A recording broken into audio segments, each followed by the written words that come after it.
I'm Deborah from Kitchen Sense and Information. Welcome to my channel. Welcome to my kitchen. And I live in Canada. I am happy to live in Canada and I am proud to be Canadian. But wake up, Canada, I am not proud about this. We produce the most plastic waste per person of any country in the entire world. This is terrible, Canada. We gotta fix this. Guys, we gotta fix this. I'm asking for your help. Do you want to help yourself and your family and your country and your land and your water and your environment and the animals and everyone on this planet and the planet? Well then, stay tuned. That's what we're looking at today. Then subscribe to my channel because I've got the answers to you. In Canada, we use 57 million plastic straws per day. They cannot be recycled. 57 million. We're only 40 million people in this country, I think. 15 billion plastic bags per year. That's what we use. 15 billion. That's a lot. In Canada, we produce 3.3 million tons of plastic waste. 2.8 million of that goes to landfill. 86% goes to landfill. Only 9% is recycled and 5% is incinerated. I mean, this is terrible. Why is the recycling rate so low? Number one, not all plastic can be recycled.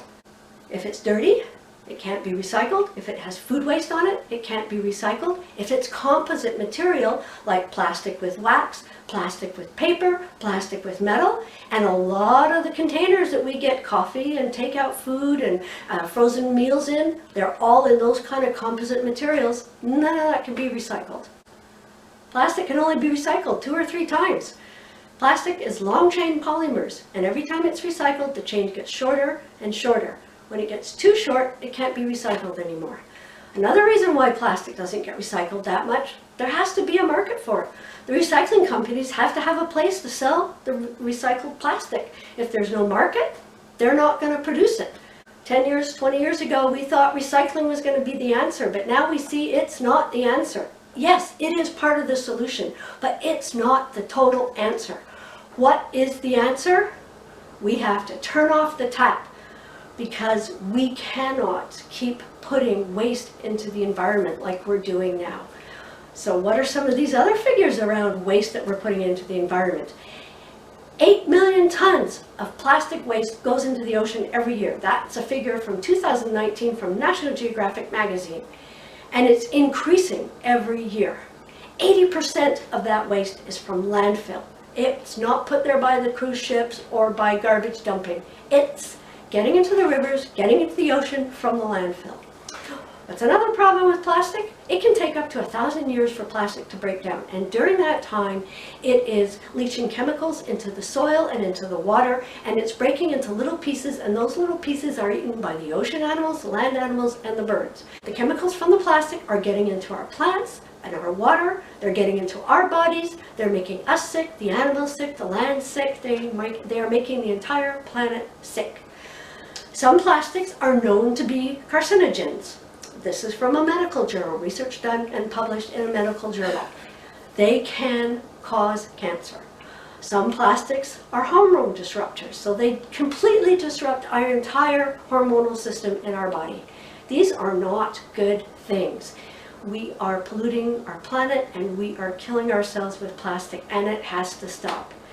Canada, I am not proud. We have to turn off the tap.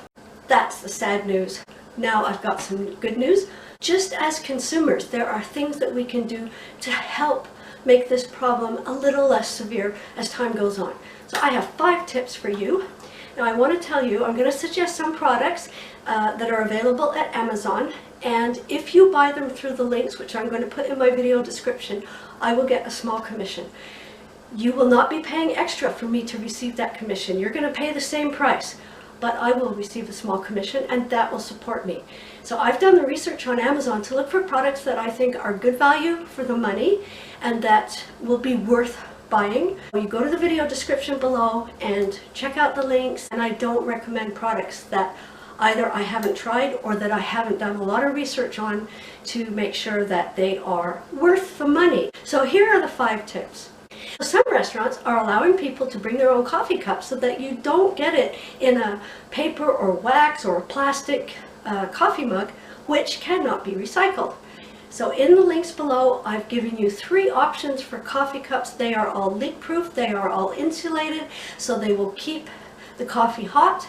They also are supposed to fit into the glove boxes. There's 3 different styles, so you can choose the style you like. Tip number 2, bring your own reusable washable straw. For a few dollars, you can buy a set of silicone straws, or a set of stainless steel straws, or a set of glass straws. You say glass straws? Well, they're made of non-breakable glass, so you don't have to worry about them breaking in your purse or in your lunchbox.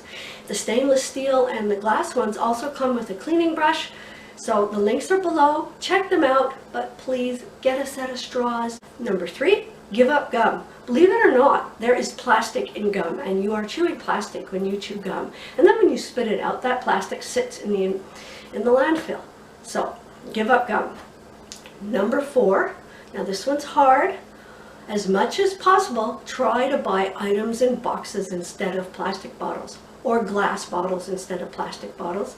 Now, there are a lot of items that we buy where we don't have that choice. But as much as possible, when you do have the choice, try to choose cardboard or glass over single-use plastic. Or buy in bulk. That's another tip. Buy your items in bulk as much as you can. So that's tip number 5. I started a Facebook group. It's called Reduce Plastic Use Challenge, and in it, it's a group where we can share information, plus I will post information, and we can support each other in our efforts to reduce our use of single-use plastic. So go to my Facebook group, join, and let's support each other in making this challenge work. Well, next time we're going to continue with silicone versus plastic and a few tips for you. If you found this information helpful, click the like button, subscribe to my channel, and go to the video description or go to the comments, and there you're going to find the links to all the products that I've listed. Support me, buy through my links, and I'm going to see you next week, Tuesday, 11 a.m. Have a good week, guys.